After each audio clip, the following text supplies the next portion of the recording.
हरे कृष्णा, राधे राधे जी सबको। कार्तिक मास का 10वां अध्याय जो इस प्रकार है। इस प्रकार इंद्र और बृहस्पति भय से मुक्त होकर अपने लोकों को चले गए। भगवान शिव अंतर्ध्यान हो गए। नारद जी ने कहा, वह अग्नि गंगा सागर के संगम पर जाकर गिरी। अग्नि वहां बालक बनकर रोने लगी। उसके भयंकर रूप से रोने से पृथ्वी बार बार कांपने लगी। अग्नि ने अपने रोने के शब्द से सत्यलोक तक का भाग बहरा कर दिया। रोने का शब्द सुनकर ब्रह्मा जी बड़े विस्मित हुए और कहा, यह क्या है, और गंगा सागर पर जा पहुँचे।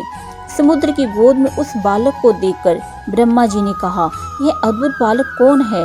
ब्रह्मा जी का यह कथन सुनकर समुद्र ने कहा, ब्रह्मा जी को आते देखकर हाथ जोड़ लिए।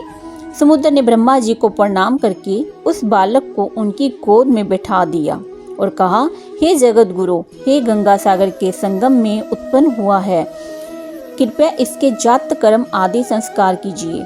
समुद्र यह बात कह ही रहा था कि तभी सभी समुद्र पुत्र उस बालक ने कहा, ब्रह्मा की दाढ़ी पकड़ी और उसे बार बार हिलाने लगा। दाढ़ी को हिलाने से ब्रह्मा के नेत्रों से अश्रु गिर पड़े।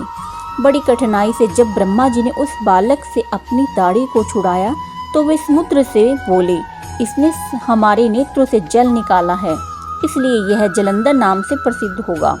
यह अभी जवान होकर सब शास्त्रों के अर्थ को जानकर होगा और यह महापराक्रमी रणनीति में प्रांगत और भगवान विष्णु को जीतने वाला होगा एवं भगवान रुद्र के अतिरिक्त इसे कोई न मार सकेगा।